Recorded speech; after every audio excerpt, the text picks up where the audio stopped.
El Dolmen de Santa Cruz es un monumento funerario que data del año aproximadamente 4000 antes de nuestra era. Una cámara sepulcral neolítica, compuesta por varios ortostatos de piedra, con la particularidad de que se encuentra en el interior de una capilla, la capilla de Santa Cruz en Cangas de Onís.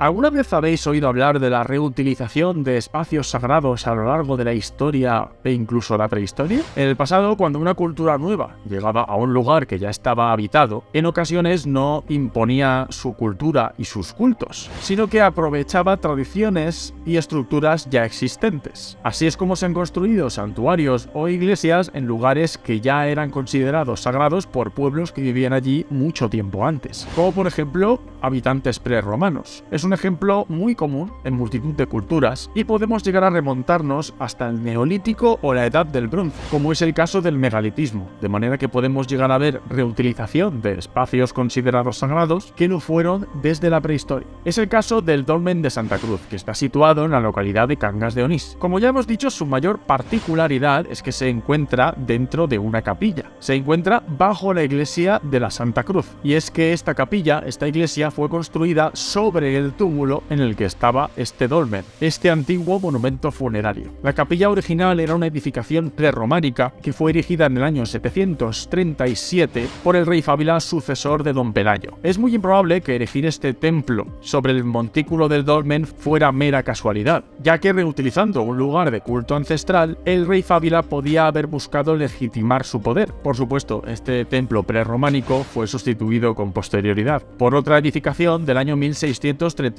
Este conjunto fue declarado Monumento Nacional en 1931, pero resultó muy afectado, prácticamente destruido durante la Guerra Civil. Posteriormente, tanto esta antigua iglesia como el túmulo con su dolmen fueron reconstruidos una vez terminó el conflicto por parte de Luis Menéndez Pidal. El dolmen fue descrito originalmente en 1857 por parte del historiador y arqueólogo Manuel de Asas, pero fue posteriormente excavado por Juan de Dios de la Rada y Juan de Malibrán en 1871. Estos arqueólogos constataron la existencia de este túmulo que cubría el dolmen y también constataron que el dolmen había sufrido expolio durante años. Otro prehistoriador, Vega del Sella, volvió a excavar este monumento en 1891, pero no fue hasta 1915 que Juan Cabré Aguiló identificó los restos pictóricos y grabados que decoraban los ortostatos de este dolmen. En 1919, Vega del Sella publicó una monografía del estudio de este dolmen dentro de la colección de memorias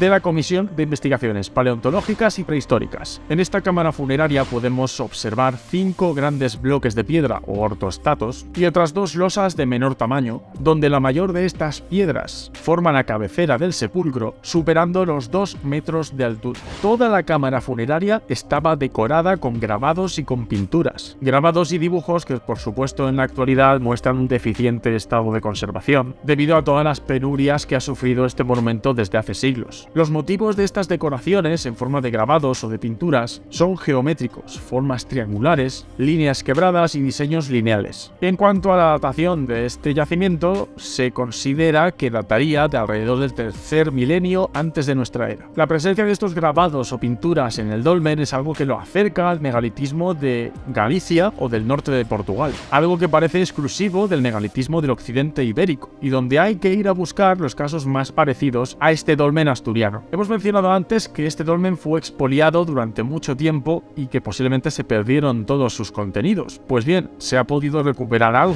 Por ejemplo, procedente del ajuar expoliado de este dolmen, se ha podido recuperar una hacha pulimentada que hasta el día de hoy se encuentra expuesta en el Museo Arqueológico de Asturias. Si os interesan estos temas, tranquilos, que seguiremos indagando en todos ellos. Para no perderos nada, recordad, suscribiros al canal, darle al botón de la campanita para recibir notificaciones por cada vídeo nuevo. Recordad seguirnos en las redes sociales de la Fundación PALARC, donde también estaremos informando de cada novedad, y recordad pasaros por la página web donde encontraréis las últimas noticias tanto de arqueología como de paleontología humana. Te invitamos a que nos acompañes a lo largo de este apasionante viaje por nuestra historia. Gracias.